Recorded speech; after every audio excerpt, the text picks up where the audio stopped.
بسم الله الرحمن الرحيم.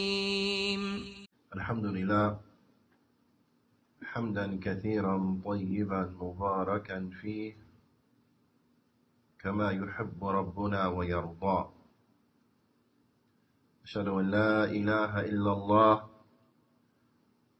وحده لا شريك له، وأشهد أن محمدا عبده ورسوله الناصح الأمين. اللهم صل على نبينا محمد وعلى آله وصحبه أجمعين ومن تمسك بسنته إلى يوم الدين. ثم أما بعد. Alhamdulillah, we continue going over the tremendously beneficial advice by the Fadilat Shaykh Al-Allama Shaykh Salih Al-Fawzan Hafidhahullah Ta'ala. And that is the advice that the Allama he had given to the Muslim women. We have reached the section of the advice where the Fadilat Shaykh he's speaking about the dangers of not dressing properly.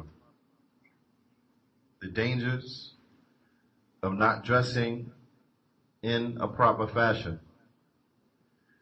And just as a quick reminder, all of this is in the section where it's given advice to the Muslim women on those things which will be a protection for them.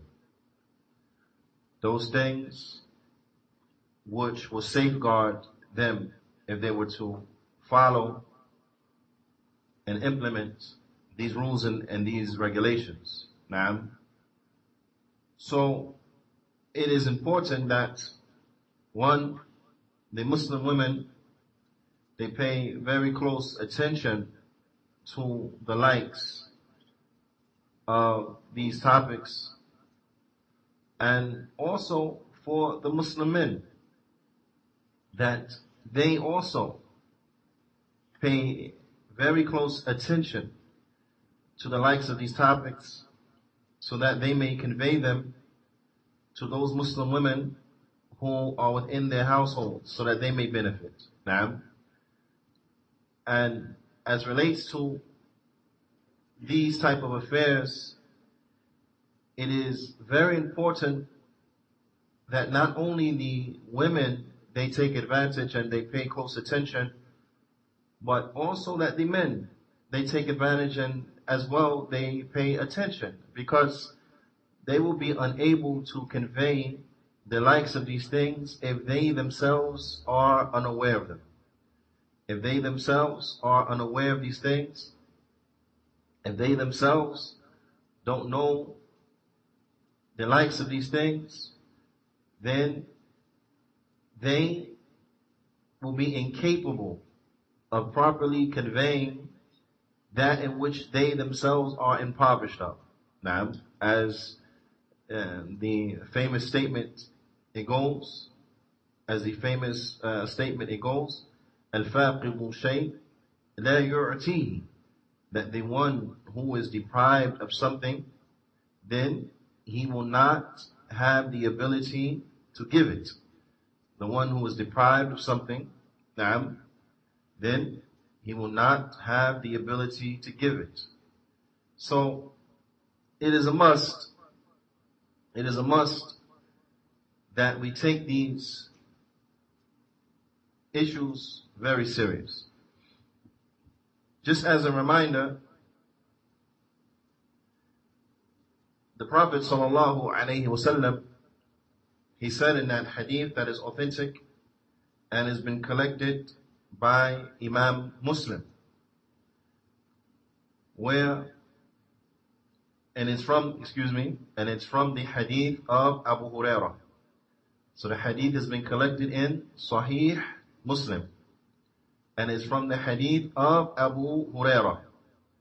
Now, and I want everyone to get that down. Because remember, when it comes to a hadith, the minimum of what we should know when we are studying, now, is the narrator. So in this case is Abu Huraira. Where the hadith is collected. In this case, it is Sahih Muslim. And also, the text of the hadith itself, and that is as follows. The Prophet ﷺ, he said, صنفان من أهل النار لم أراهما. That there are two categories or two groups from the people of the fire who I have not seen them. There are two groups, two parties from the people of the fire that I have not seen them. نساء كاسيات عاريات مائلات مميلات رؤوسهن كأصنامة البقر أو عفوا كأصنامة البخت. نعم. That there are two groups from the people of the fire who I have not seen them. The first are women who are clothed, yet they are naked. They are naked, although they are clothed. Those who incline to evil, and those who have heads inclined towards them, or those who they turn the heads. They turn the heads of the people. Their hair, ru'usuhun, their heads are like كأصنمة البخت المائلة. They are like the humps of the camels. Their hair, their heads, it is like the humps of the camels. Naam. The Prophet ﷺ,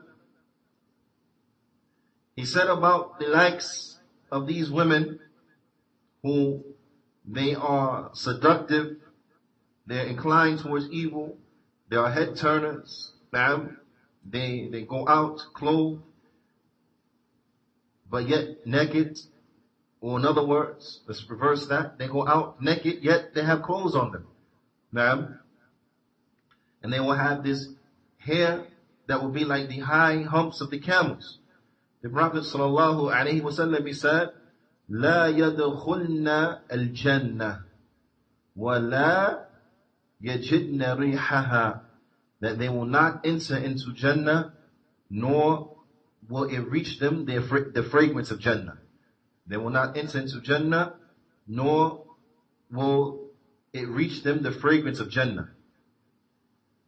والرجال, the other group, والرجال معهم سياط, will be men who they will have with them whips, كالأذناب البقر, and the whips will be like the tails of the cows, يضربون بها الناس, and they will beat people with it. And they will beat the people with it. Now, these are two categories in which the Prophet ﷺ, he explained to us that they will be from the people of the hellfire. So it is extremely important that we pay very, very, very, very close attention to that which is mentioned inside of this hadith, because the threat that is there is tremendous. If we have a true concern for our children, and in particular a true concern for our daughters, then we will make sure that they are aware of the likes of this, so that they do not infringe, and so that they do not partake and indulge in that which is mentioned inside of this hadith, that which is warned from in this hadith. Now, so that they are mindful in the manner in which that they dress. Because how unfortunate is it that you have people who say that they are concerned about the welfare of their children, and they strive hard to make sure that they are wellly educated. So they send them off to colleges and to universities and so on and so forth. And they do that claiming that they are concerned about the welfare of their children. But you see that these individuals, they either are very simple-minded, very dim-witted, plagued by gross and extreme ignorance and negligence, very short-sighted. Because how can a person say he's concerned about the welfare of his children, and then he sends his daughters off to university, and the vast majority of the Muslim women who go to universities, you will find that they are improperly clad. You will find that they are not dressed properly. A lot of them, a very large percentage, don't even wear hijab. Those that may even put on a khimar, they don't have on jilbab. Even those that may have a khimar, the khimar, it doesn't cover what is supposed to be covered. It's a choker type of khimar that wraps around her neck, but it doesn't cover her shoulders, nor does it drop down and cover her bosom. But the father, he say that he cares about the welfare and the benefit of his children. How? When they are wearing clothes, the women are wearing clothes, the daughters are wearing clothes that describe their body. Some outfits on certain parts leave nothing for the imagination, as they say. وَعِيَاذُ بِاللَّهِ. But he's concerned for their welfare. He's concerned for their future. A future that only means in the dunya. You're not concerned about their true welfare. You're not concerned about their true future. So we are those who are truly loving parents. If we are those who are truly loving parents, then we have to strive to rear our children and prepare them for the day of judgment. And inshallah ta'ala, the Shaykh will come to this shortly, so we'll get back to the likes of this at that time. Ala kulli hal, it is important that the women, they understand and they know the likes of these things, so that they know what to avoid and what to stay away from, and that the men, they know the likes of these things, so that they know what to convey to their women folk, what to avoid and to stay away from, and so that they could interact with their families in a proper way, so that when they see them infringing upon the likes of these things, that then they will advise them and remind them and teach them and educate them as to the dangers of what they are doing. Now, wait. The Shaykh Hafidhullah Ta'ala, he says that going out like this, the women going out like this and displaying themselves like this, then this is from the ways of Jahiliyyah. These are the customs, al-awa'id al-Jahiliyyah. These are the customs from the time of Jahiliyyah. ويقول الله, Allah subhanahu wa ta'ala, he says, وَلَا تَبَرَّجْنَا تَبَرُّجَ الْجَاهِلِيَّةِ الْأُولَى. Allah ta'ala, he says, and do not make tabarruj. Now, do not make the tabarruj like the tabarruj of the Jahiliyyah. Now, ولا تبرجنا تبرج الجاهلية الأولى. Don't make the tabarruj like the tabarruj of Jahiliyyah. And inshallah ta'ala, we're going to leave it like that, because the Shaykh explains what is a tabarruj. What is a tabarruj? Na'am. Tabarruj, the Shaykh says, huwa dhuhur. Now, all the sisters, na'am, I want you to listen to the definition of a tabarruj. To see, and use this as a measuring stick to see whether or not your clothes are proper. To see whether or not your clothes are proper. Now, The Shaykh, he says, التبرج هو الظهور. التبرج, this means to display something. That something is put on display or is left to be seen. Okay? Something is left to be seen, it's apparent. Now, ظهور المرأة, the displaying of the woman. That a woman, she displays. She leaves something to be seen. Now, what is that she leaves to be seen? The Shaykh, he says, الزينة أمام الرجال هذا هو التبرج. That she leaves her adornments. She leaves her beauty. She leaves her adornments and her beauty to be seen. She allows it to be displayed. She displays herself like this, where? أمام الرجال, in front of men. In front of men who are what? Who are not her maharim. These men are not mahram for her, not her family members, but in front of what? Strange men. Men who are haram for her. Naam.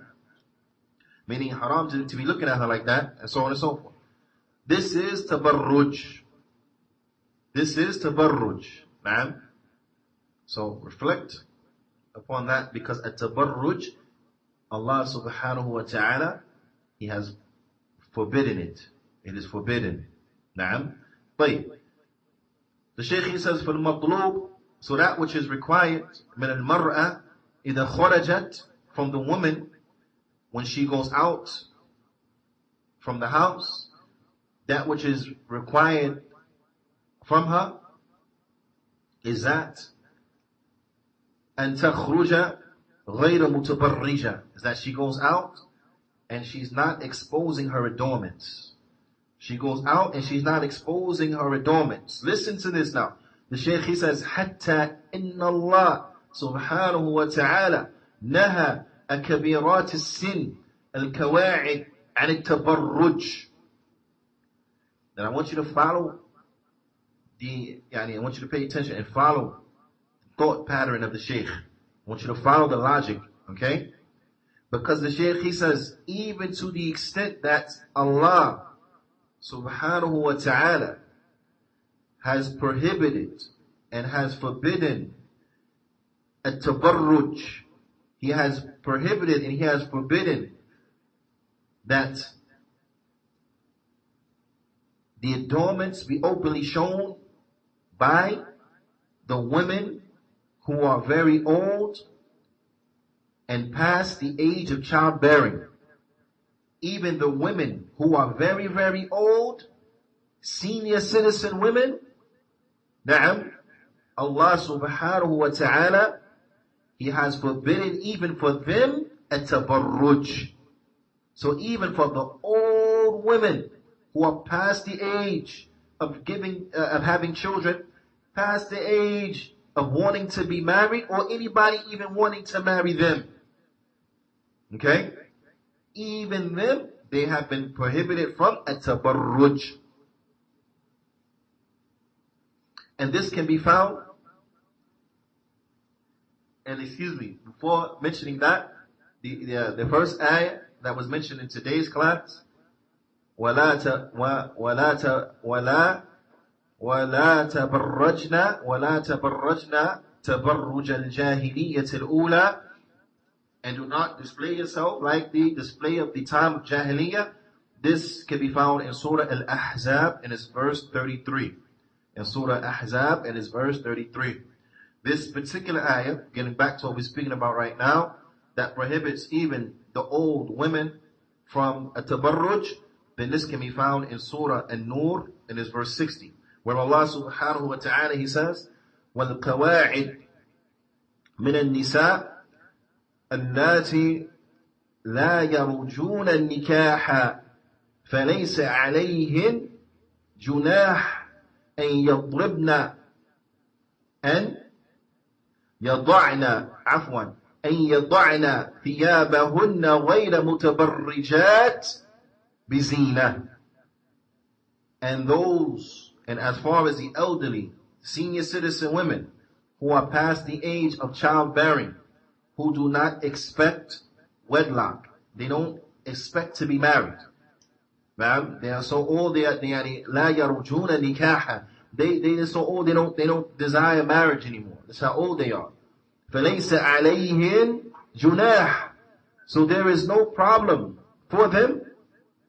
أَن يَضَعْنَ ثِيَابَهُنْ.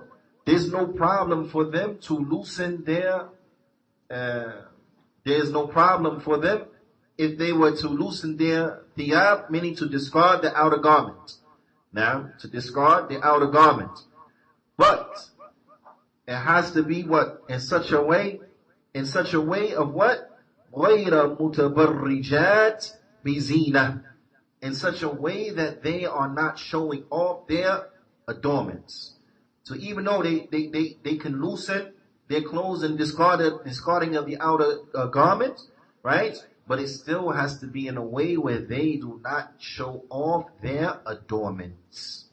They do not show off their adornments. So even for the likes of these senior citizen women, these women who are elderly, past the time or past, so elderly that they have no need for marriage, right? And or they are not sought after for marriage, but even still, they are not allowed to make a tabarruj. They're not allowed to make a tabarruj. Ma'am? And a tabarruj, remember, is what? Is the displaying of the adornments, the displaying of the adornments in front of men. In front of men. The Shaykh Hafidhahullah Ta'ala, and follow what the Shaykh is saying and the logic here.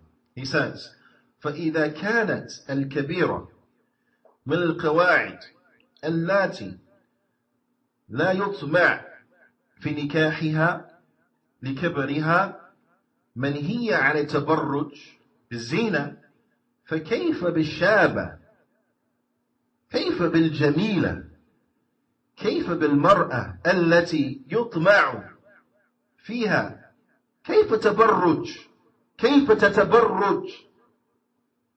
The Shaykh, he says, if this is the case for a woman, a senior citizen woman who is past the age of childbearing, right? The woman who no one even desires to marry her because she's so old, if she has been prohibited from the open display of her adornments, then how about the young girl? How about that young woman, college age, 20 some odd woman, old woman? That woman, 18, 19, 17, 16, huh? That young woman. How about her? How can she show her adornments? You understand? What about the woman who's pretty? The woman who's beautiful. She has beauty, Juyaanee. How is she going to show her adornments when the old lady can't show hers? The old lady can't show hers. How the young girl going to show hers? Na'am. The woman who no one even wants to marry her because she's so old. She can't show her adornments. She can't display her beauty. So now what about the woman who people do desire to marry her, or she is desirable for marriage? How can she show her adornments? How, O Muslim woman, can you go out showing your adornments? The Shaykh, he says, هذا من أمور الجاهلية. This is from the affairs of Jahiliyyah. This is from the affairs of Jahiliyyah. Na'am, of the days of ignorance. فعلى المرأة التي تخاف الله والدار الآخرة أن تتجنب ما يفعله كثير من النساء اليوم من التساهل في الحجاب.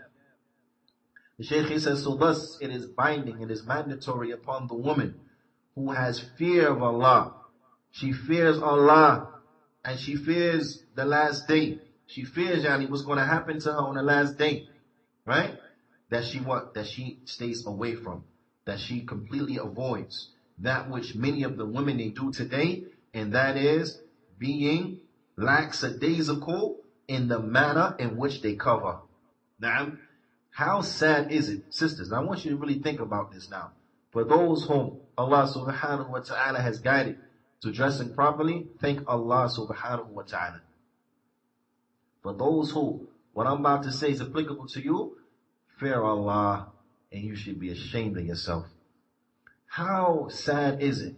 How sad is it now that some of the brothers, when they adorn themselves, or some of the brothers who, when they are adorned with a jalabiyah, or thawb, and they have upon their head a kufi and a shmag, or a ghutra, or ghutra, that thing that the men they wear over their head, it covers their head, or a shmag, that one with the white and the red patterning, and so on and so forth, right? How sad is it that sometimes you look and you see a brother, he dressed like this, jalabiyah, alhamdulillah, above his ankles, right? Shmal, izar, above his ankles. Kufi, shmal, ghutra, so on and so forth. How sad is it that a brother dressed like that could be better covered than a Muslim woman? How sad is it that a brother dressed like that will be better covered than a Muslim woman who's outside? It's sad, but some places on the Eid, you see it. Some places on the Eid, you see it. Some places, Jumu'ah, you see it. Some places, even walking down the street, you see it.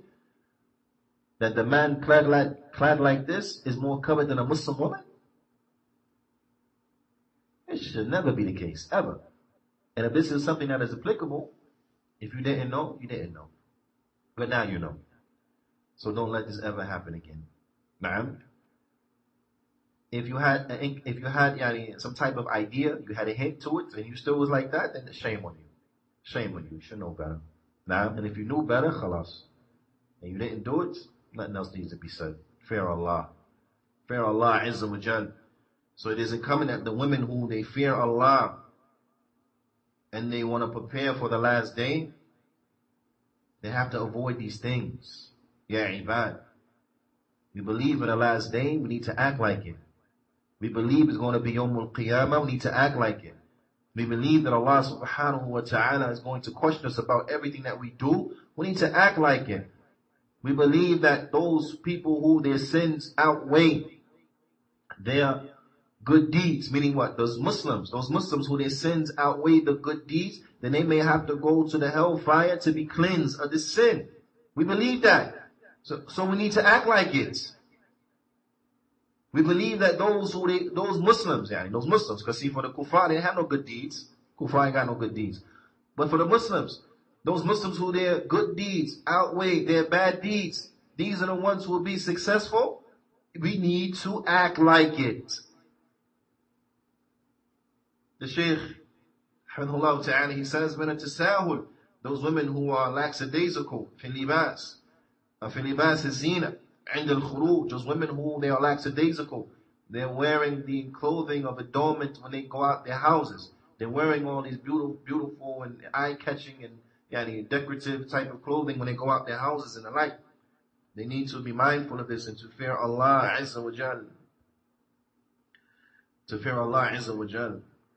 I mean, because when you look at that which the Prophet ﷺ mentioned, these women who they will go to the hellfire and so on and so forth. Now, we look at the prohibition, and that the woman that goes out showing her adornments and so on and so forth, and all of this is in disobedience to Allah Subhanahu wa Taala. Then you realize that is never it's going out being dressed like that and going out showing off the adornments. It's not worth it. It's not worth it. Being cute, as they say, it's not that important. It's not worth it. You're going to subject yourself to all this because you want to be cute? Really? We believe in the last day, we have to act like it. Act like it. Now, the Shaykh, Hafidhullah Ta'ala, he says, and also, من التساهل بالتطيب عند الخروج. And they have these women who are lackadaisical as relates to perfuming themselves when they go outside. Perfuming themselves when they go outside. وَالْمُخَالِطَ الرِّجَالِ, and those women who are lackadaisical when intermingling with the men. Intermingling with the men. وَالْمُمَازَحَةِ مَعَهُمْ. And those women who are lackadaisical as relates to flirting and playing around with the men, meaning in conversation. Whether that is flirtatious or whether that conversation is just, she deems herself as being witty, making jokes and so on and so forth. You have to fear Allah subhanahu wa ta'ala. These things are not permissible. They're not permissible. Not with the men who are haram for you. You want to be witty? Be witty with your brother. You be witty with your nephew. You be witty with your father. Okay? You be witty with your son, your grandson, so on and so forth. They can see your wit. They can see how funny you are. They can see, mashallah, what good sense of humor you have. But a man who was haram for you, a stranger man, he don't deserve to know you like that. You're precious. You're precious. He don't deserve to know you like that. He doesn't have right to that honor. So why you giving him what he don't have right to? He don't deserve to know you. Don't be showing strange men aspects of your personality of which is haram for you to display to them.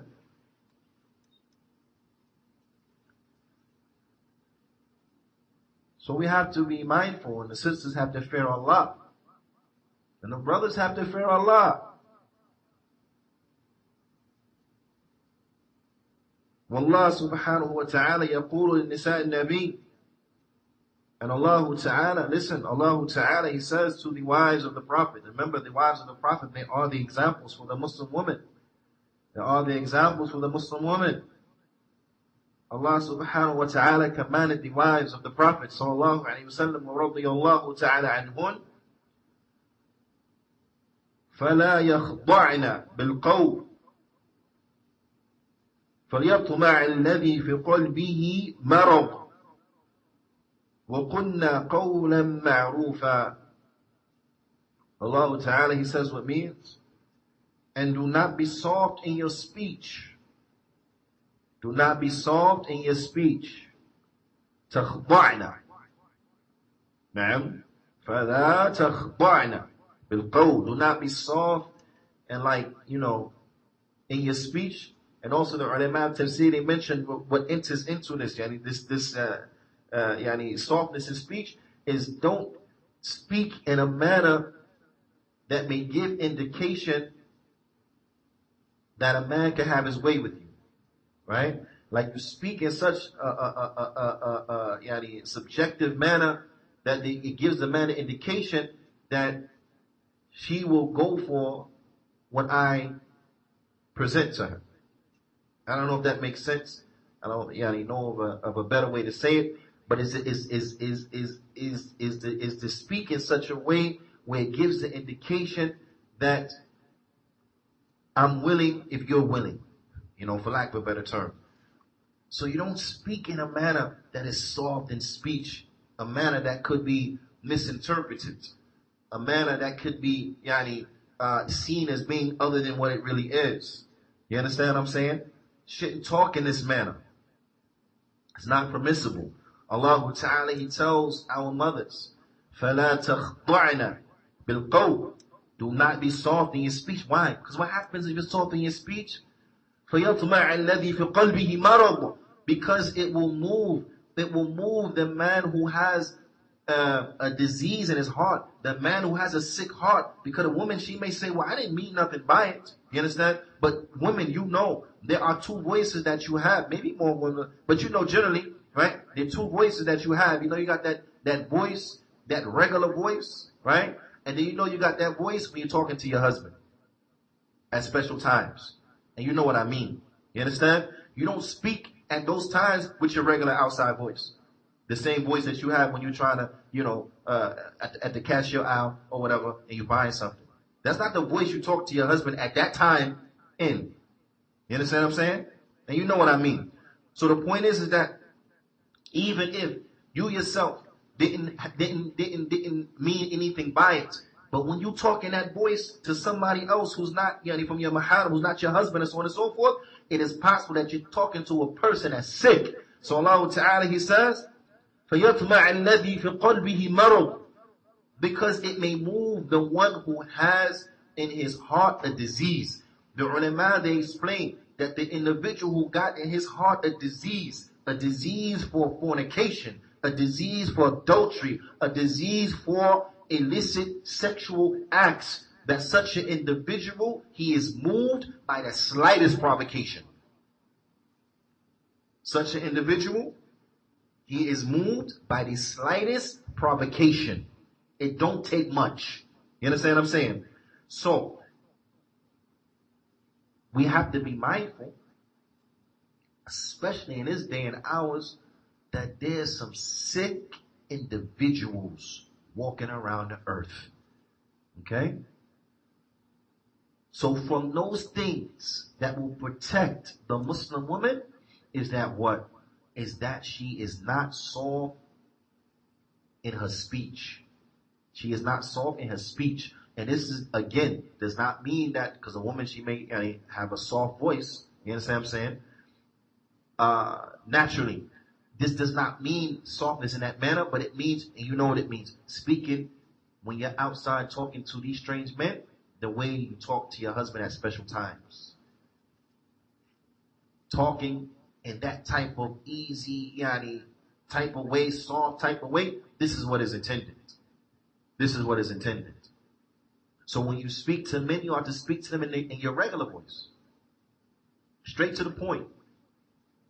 No beautification of your voice whatsoever. Just regular, straight, monotone, bland, whatever you're going to call it. Straight to the point. Why?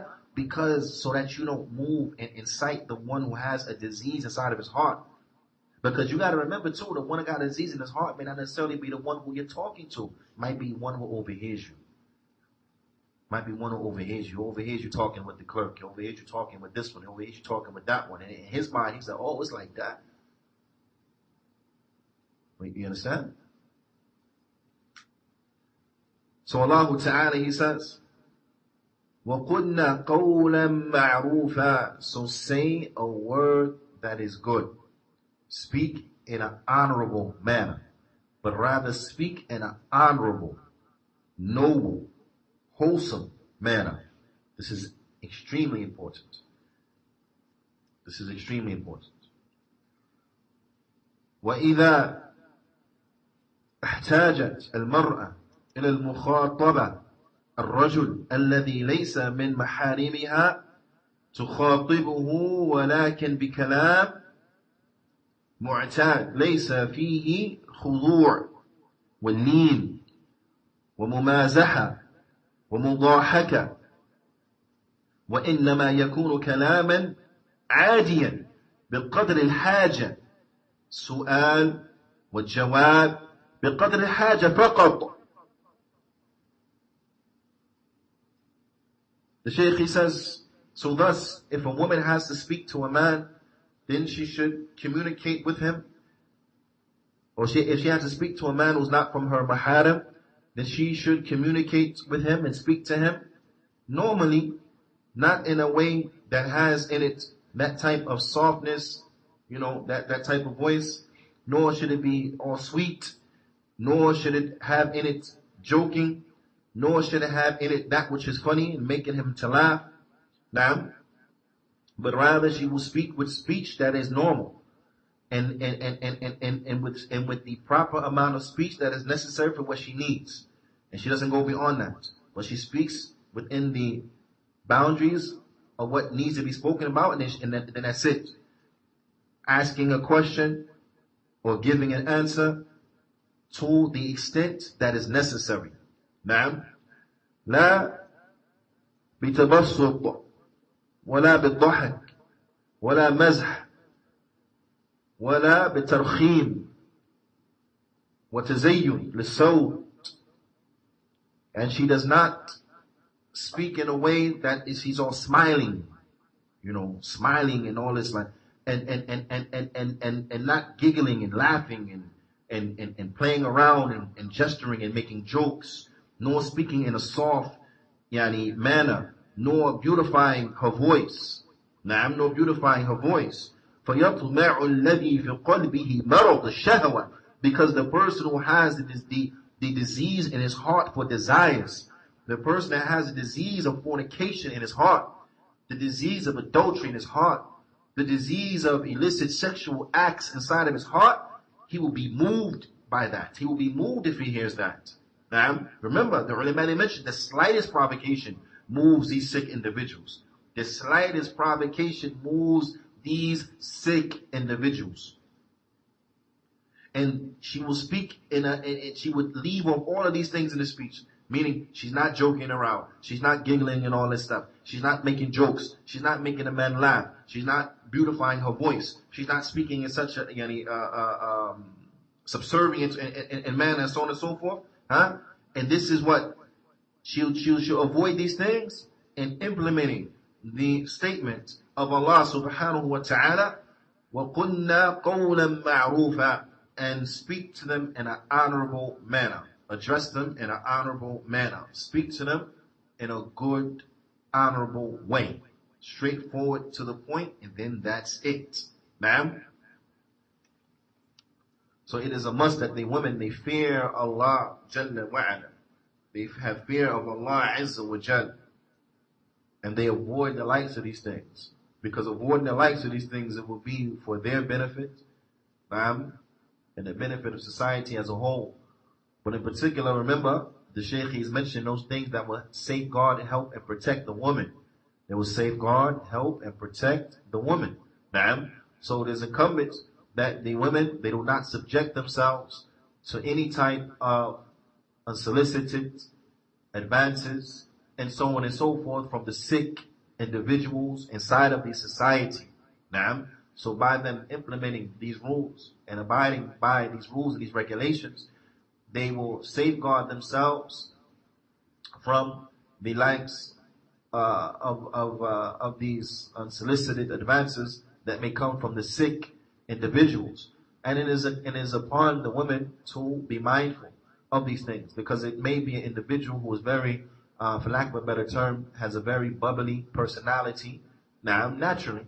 You understand? So it is upon the likes of this woman to govern herself and to make sure that she tones it down and that she's mindful, especially when addressing the men. And this may require more effort from certain women than from other women. There may be other women who are very shy, very, reserved, more so than others, So those who, they are not as naturally shy, reserved, and so on and so forth, then you make yourself into acting like this. There's certain women who, because of the manner in which they were raised as kuffar. Now, and then after years of living like a kafir, years of being a kafir, maybe she accepts Islam and she's in her 40s. So that means she's been working for about 20-something years, interacting with men. She may have went into university, interacting with men, working in the workplace, in the workplace with the men, and so on and so forth.